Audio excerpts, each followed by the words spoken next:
तो दुर्योधन इस सरोवर में छिपा है।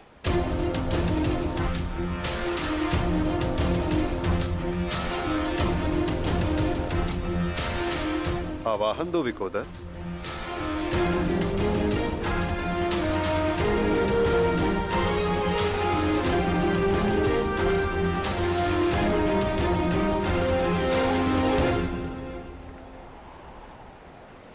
दुर्योधन, मैं जानता हूं तुम यहीं छिपे हो। बाहर निकलो कायर और युद्ध करो मुझसे। सुन रहे हो ना कायर? सामने आओ। क्या इस प्रकार मेरा सामना करोगे? बाहर निकलो और बंद करो मुझसे।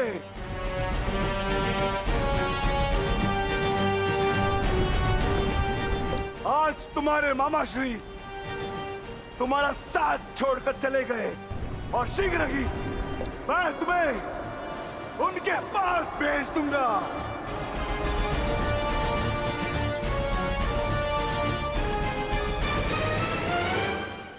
अरे वज्र का शरीर लेकर भी भयभीत हो दुर्योधन। महारथी कर्ण को अपना मित्र कहते हैं ना, किंतु आज यदि कर्ण तुम्हें इस दिशा में देख लेते तो उन्हें भान हो जाता कि उनका मित्र एक शूरवीर योद्धा नहीं, बस एक कायर है। और उन्हें लज्जा आएगी उस क्षण पर जिस क्षण उन्होंने तुम्हारा साथ देने का निर्णय किया।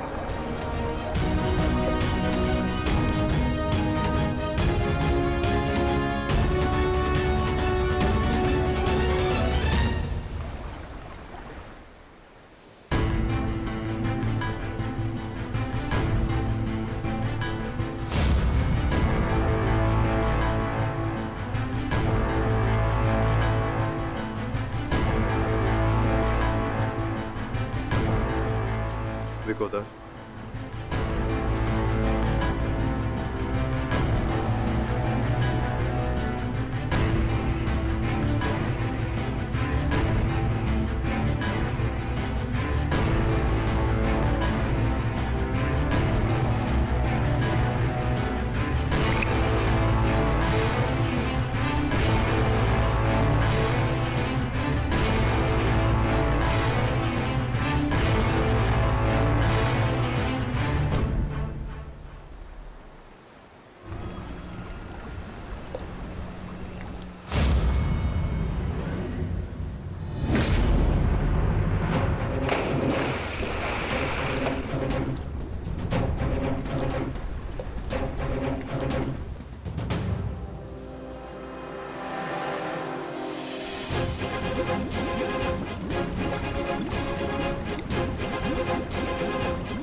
तुम तो अपने मामा से भी बड़े कायर निकले दुर्योधन। विश्वास नहीं होता कि तुम वही दुर्योधन हो जिसे ज्येष्ठ कर्ण हस्तिनापुर का महाराज बनाना चाहते थे। मेरा चयन बिल्कुल ठीक था। दुर्योधन तुमसे बेहतर राजा होगा।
आओ दुर्योधन आओ,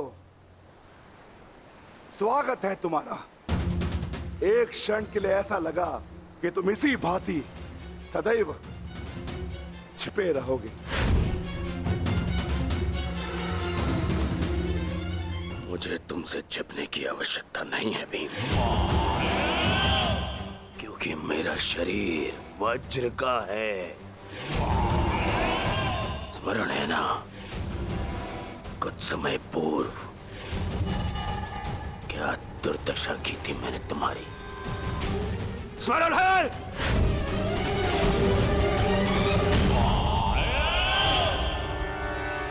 दुर्योधन सत्य कह रहे हैं विकोदर।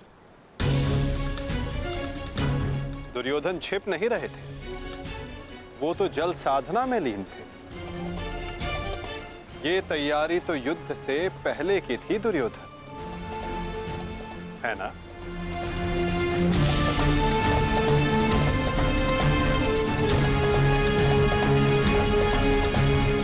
अद्भुत। एक बार फिर तुमने मुझे चौंका दिया। हाँ, मैं जल साधना कर रहा था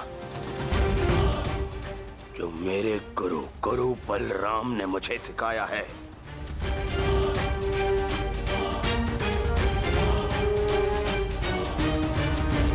आशा करता हूं कि मुझे विलंब ना हुआ हो।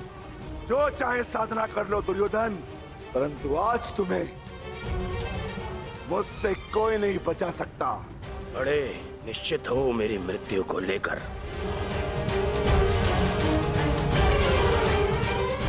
आज क्या कोई नया छल लाए हो मेरे लिए? हाँ, कोई छल नहीं होगा, युद्ध करो। उन्हें सोचा नहीं कि कैसे पांडव एक एक करके तुमसे युद्ध कर रहे थे। यही उस वासुदेव कृष्ण की नीति है कि तुम्हें थकाकर तुम्हें निशस्त्र कर दे। ठीक है, युद्ध होगा, परंतु एक बार में एक ही से होगा, और उससे होगा जिससे मैं चाहूंगा।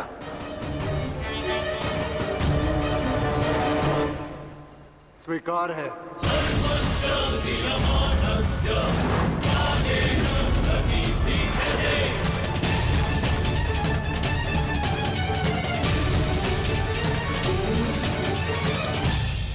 किंतु दुर्योधन, प्रश्न ये उठता है कि तुम युद्ध किससे करोगे? नकुल सहदेव से?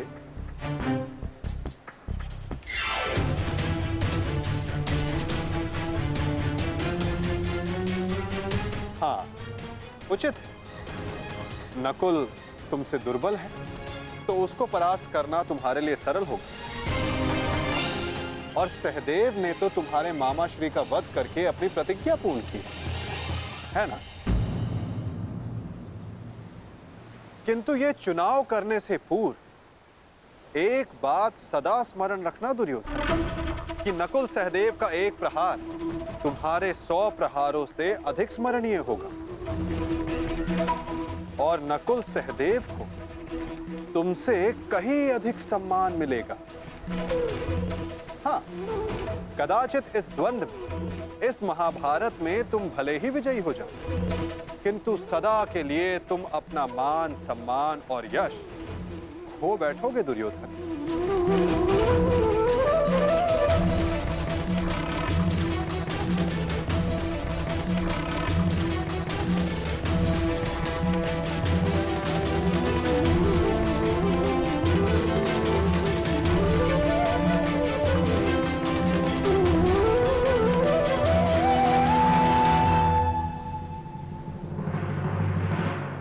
या तुम अर्जुन का चुनाव करोगे, जिसने तुम्हारे मित्र का वध किया। किंतु फिर प्रश्न ये उठता है कि तुम धनुर्युद्ध चुनते हो या गदा युद्ध। यदि तुमने धनुर्युद्ध चुना, तो तुम अर्जुन के समक्ष क्षण भर के लिए नहीं टिक पाओगे।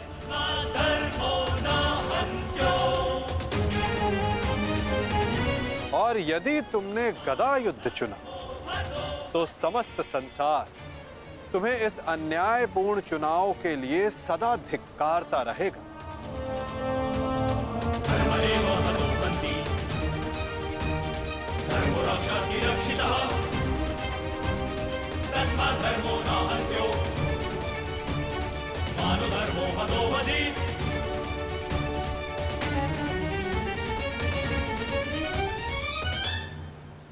हाँ, युधिष्ठिर को द्वंद्व के लिए ललकारना ये अवश्य बुद्धिमानी हो, क्योंकि यदि राजा को मारोगे तो सेना तो स्वयं परास्त हो जाएगी। किंतु ये बात स्मरण रखना दुर्योधन, यदि तुमने ऐसा किया तो समस्त संसार तुम्हें उस कायर की भांति स्मरण करेगा जिसने स्वयं से निर्बल को परास्त करने का विकल्प चुना।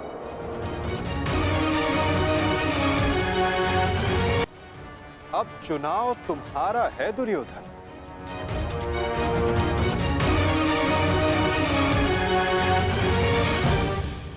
नहीं चलिए, ये फिर तुम्हारा कोई छल है। मेरा चुनाव केवल वो होगा जिसकी मृत्यु मेरे 99 भाइयों के लिए श्रद्धांजलि होगी। परिणाम चाहे जो भी हो, दुर्योधन केवल एक महान योद्धा के रूप में जाना और पहचाना जाएगा।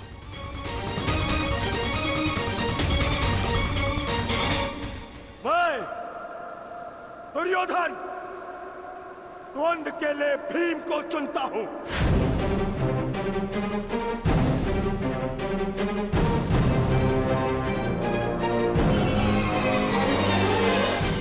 और इसे मारने के पश्चात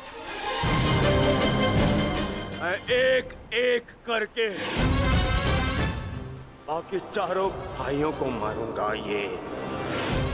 ये मेरा वचन है।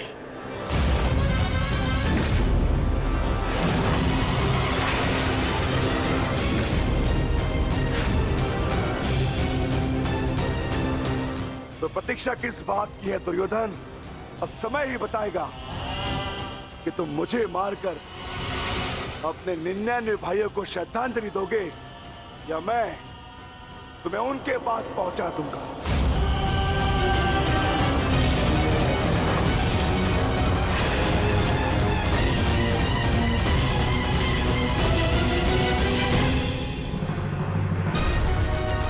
हर हर महादेव।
प्रणिपात दाऊ।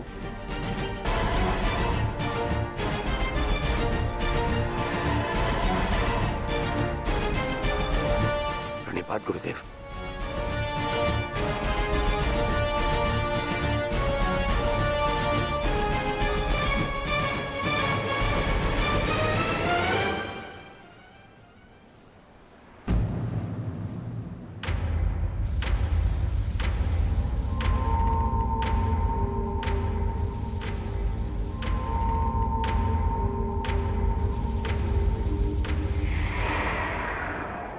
अक्षणी सेना का विनाश हो चुका है कान्हा।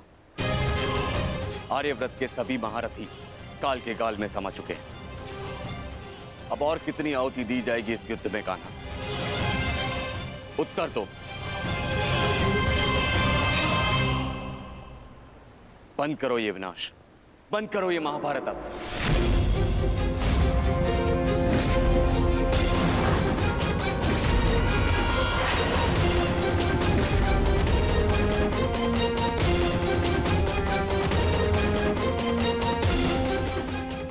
नहीं गुरुदेव,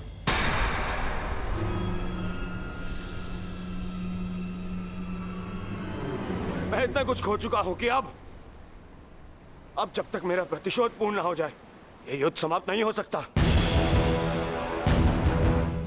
और ना ही मैं अपनी प्रतिज्ञा पूर्ण होने से पूर्व इस युद्ध को समाप्त होने दूंगा।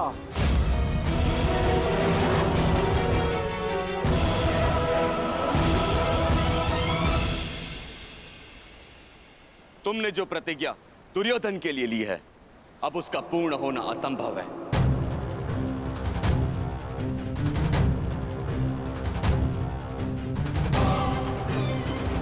क्योंकि गदा युद्ध में कमर से नीचे प्रहार करना नियम के विरुद्ध है। और तुमने प्रतिज्ञा ली है दुर्योधन की जंगा तोड़ने की।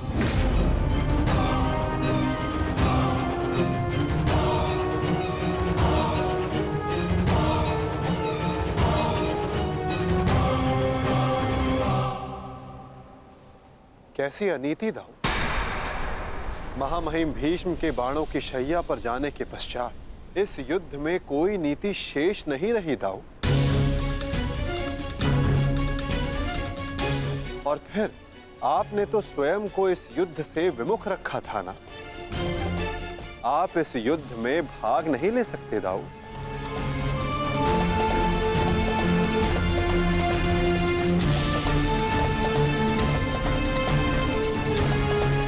ये युद्ध धर्म स्थापना के लिए है दाऊ। मैं यही तो देखने आया हूं कान्हा कि इस धर्म स्थापना की युद्ध में कोई अधर्म ना हो।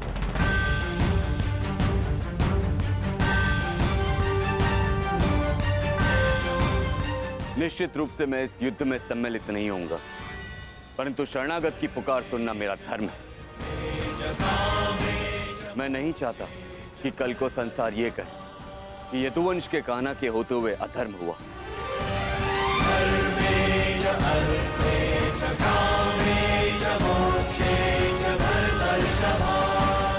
यदि ये दोनों युद्ध करना चाहते हैं तो करें।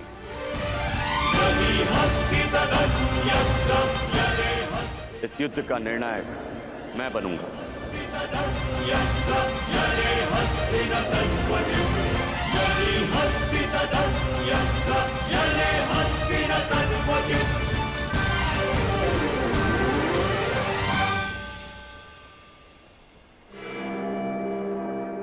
और स्मरण रहे, जिसने भी इस युद्ध में नियमों का उल्लंघन करके विजय पाई, उसे मैं स्वयं अपने हल से समाप्त कर दूंगा।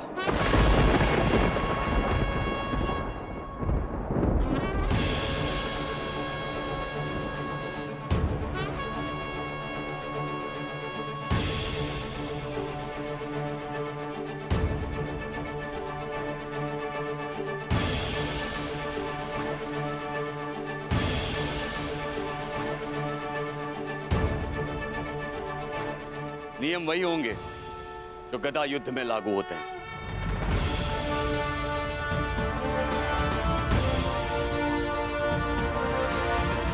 और युद्ध में कोई भी योद्धाओं के मध्य नहीं आ सकेगा।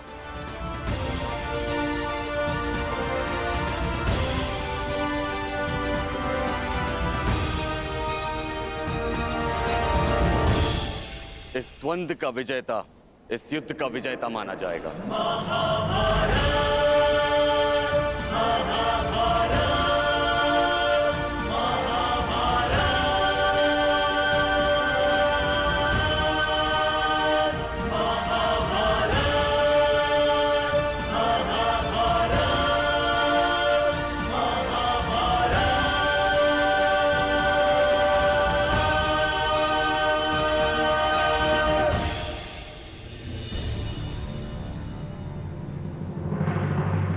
अब धर्म स्थापना का भार तुम्हारे कंधों पर है विकोदर।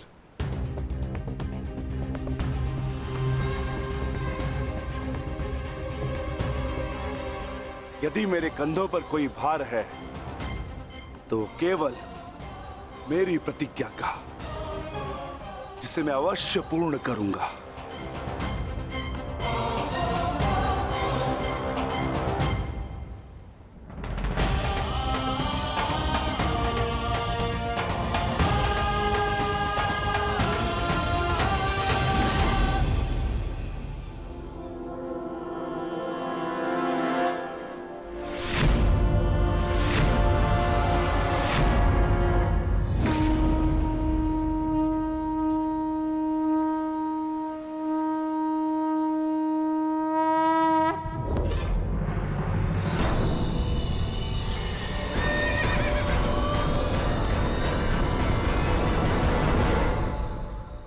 युद्ध प्रारंभ करो।